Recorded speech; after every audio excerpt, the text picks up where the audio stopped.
الحمد لله رب العالمين والصلاة والسلام على أشرف الأنبياء والمرسلين نبينا محمد وعلى آله وصحبه أجمعين۔ بھائیوں، آج کا درس بھی دیکھا ہے مناسب کہ حج کے دروس میں ہی رکھ لیں۔ دروس آج کا مقصد یہ ہے کہ ما یستفاد کہتے ہیں عربی میں، جو ہی حج سے درس لیے جاتے ہیں، یعنی عبرت وغیرہ کے لیے، کہ عبرت ہو یا یہ سمجھے معاملات میں، جیسے ذکر کیا پچھلے درس میں کہ جب ہی انسان آتا ہے ایک ایسی جگہ میں رہتا ہے کہ وہ اور ماحول میں، ایسے ماحول میں رہتا ہے، ایسی سٹی میں رہتا ہے یا گاؤں میں رہتا ہے کہ ایک چیز پر ہی وہ چل رہا ہے، لیکن جب یہاں آتا ہے تو ایک عالمی ماحول میں آ جاتا ہے کہ وہ نہیں کہ وہاں بس فلاں سے سنا، تو یہاں پھر مرجع کیا ہے، سب کس پر اتفاق سب کا ہوگا؟ قرآن و سنت نبی صلی اللہ علیہ وسلم پر۔ تو وہ قیامت کے دن یہ نہ کہے کہ میں فلاں کے طریقے پر تھا، یا جیسے کہ اللہ جل وعلا نے فرمایا کہ انہوں نے کہا انا وجدنا آباءنا علی امہ وانا علی آثارہم مہتدون، مشرکوں نے کہا کہ ہم اپنے آباء و اجداد کو ایک دین پر پایا اور ہم ان کے دین پر ہی صحیح ہیں۔ اللہ تعالیٰ نے یہ انکار کرتے ہوئے ذکر فرمایا کہ ایسا نہیں، بلکہ یہ دیکھیں کہ رسل کی اور انبیاء علیہ السلام کا کیا پیغام ہے جو اللہ تعالیٰ کی طرف سے آیا ہے، حتیٰ کہ اللہ تعالیٰ کی کلام بھی نبی صلی اللہ علیہ وسلم پر وحی ہوئی اور ہم کو بتایا گیا۔ تو یہ ہے دین کہ اللہ تعالیٰ کی کلام اور نبی صلی اللہ علیہ وسلم کا فرمان کس طریقے سے سمجھنا ہے اور اس پر عمل کرنا ہے۔ یہ نہیں کہ ہم اپنے آباء و اجداد کو ایک طریقے پر پایا اور ہم اس پر طریقے پر صحیح نہیں، تو یہ خیال کیا جائے۔ اچھا چلتے ہیں، جیسے ذکر کیا کہ حج میں آتے ہیں، آ کے آپ مختلف لوگوں سے ملتے ہیں، مختلف لینگویج ہے اور زبانیں ہیں، بھاشا ہیں، تو یعنی بھاشا بولتے ہیں، تو یہ مختلف بھاشا میں ہی بات کرتے ہیں لوگ، تو اس سے ملنے میں اور آپس میں آ کر انسان کو یہ بھی محسوس ہوتا ہے، بلکہ کوئی وہاں بڑے رتبے والا ہے جو جب ہی جس کو لوگ دیکھ کر ہی کھڑے ہو جاتے ہیں، یہاں دیکھتا ہے کہ غریب سے غریب آدمی اس کے سامنے بیٹھا ہے اس لیے کہ وہ پہلے ہی پہنچ گیا تو وہیں رہے گا نا۔ جیسے مسجد میں ایک اللہ تعالیٰ نے نظام رکھا ہے، مسجد میں جو جیسے پہنچا، وہ یہ نہیں کہ بڑا امیر آ جائے اس کو اٹھا دیا جائے، ابھی اٹھو وہ آ گیا، نہیں، جو پہنچا ہے پہلے وہی بیٹھے گا۔ تو حج میں بھی ایسے ایک مزید درس ملتے ہیں، چلنے میں، اٹھنے میں، بیٹھنے میں، طواف سعی میں، کیسے ہی وہ جیسے ذکر کیا پچھلے درس میں، لگتا ہے ذکر کیا ہوگا کہ کوئی ایسے لوگ ہوتے ہیں امیر کے، ہمارا جہاں نیابت ہو سکے ہم وہیں کرنا چاہتے ہیں، نیابت یعنی دوسرے کو ہی کروا سکتے ہیں تو اس سے ہی کروا لیں، لیکن حج میں ایسا ہوتا ہے نہیں، خود ہی جانا ہے، خود ہی وہاں جانا ہے، وہاں اٹھنا ہے، بیٹھنا ہے، چلنا ہے، طواف کرنا ہے، سعی، اور ٹائمنگ بھی کبھی مخصوص ہوتی ہے، جیسے عرفات ہے، مزدلفہ ہے، مینا میں مخصوص دن ہیں، اور رمی جمرات ہیں، تو اس میں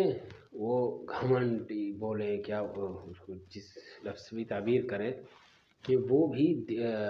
یعنی کبھی ایسا ہوتا ہے کبر ایک بولتے ہیں، کبر جو ہے وہ بڑھاپا، لیکن کبر جو ہے جزم کے ساتھ، با کو جزم کر کے اس کا معنی یہ بنتا ہے کہ یہ کوئی اعتقاد جس کے ذہن میں بیٹھی بات ہو، اعتقاد ہو کہ دوسروں کو کم نظر سے دیکھے، اس کو عربی میں بولتے ہیں۔ نبی صلی اللہ علیہ وسلم نے فرمایا الکبر بطر الحق وغمط الناس، کیونکہ نبی صلی اللہ علیہ وسلم سے پوچھا گیا رسول اللہ، آدمی جو ہے وہ پسند کرتا ہے اس کا کپڑا بہترین ہو، اچھا ہو، اور اس کے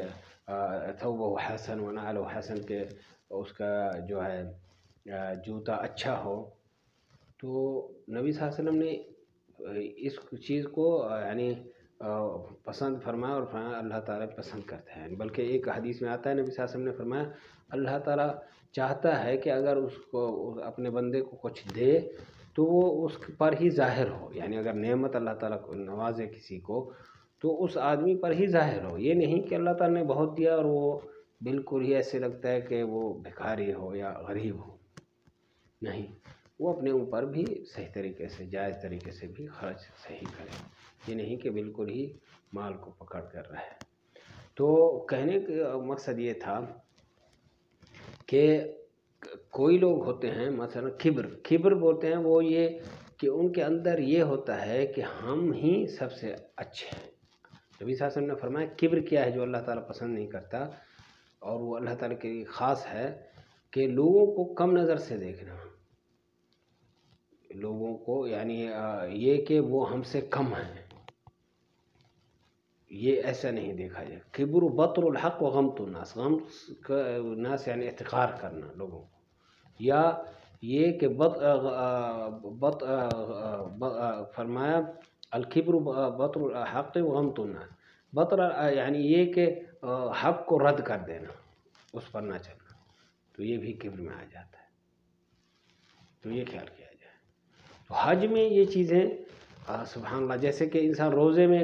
بہت سے درس ہیں، انسان جب روزہ رکھتا ہے تو بہت چیزیں حاصل کرتا ہے، ایسے ہی حج میں بھی بہت چیزیں ہیں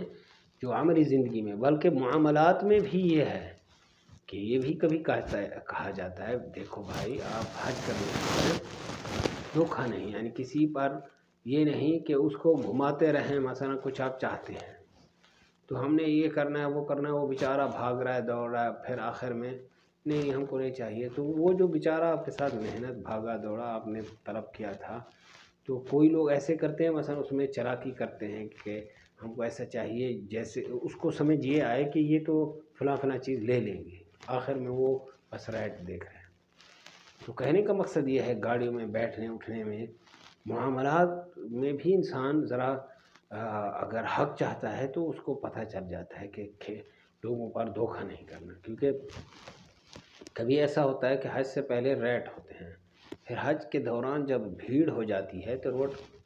وہ جو ریٹ ٹوٹل گاڑی کے ہوتے ہیں کبھی وہ ریٹ ایک آدمی کا ہو جاتا ہے، اتنا بھی ہوتا ہے، چھوٹی گاڑیاں جو ہیں تو وہ تعجب کیا جاتا ہے کہ دیکھیں بھائی آپ اپنے ملک میں جب بس میں بیٹھتے ہیں تو ریٹ ہے، لیکن اگر آپ اسپیشل گاڑی لیتے ہیں تو اس کا ریٹ ہوتا ہے، تو اپنے ملکوں میں یہ بھرتے ہیں اور یہاں آ کے وہ بیچارے کا مغز کھا جاتے ہیں دماغ کے، ہم نے فی آدمی کے تو ہم اتنا بھرتے ہیں، ابھی کہاں بھرتے ہیں آپ بس میں بھرتے ہیں نا، یہ پرائیویٹ گاڑی ہے تو اس کو آپ بلانا دینا۔ تو کہنے کا مقصد یہ ہے کہ معاملات میں بھی حج میں درس ملتا ہے، کیونکہ ہو سکے کوئی لوگ ایسی جگہوں میں رہتے ہوں جہاں وہ ایک ہی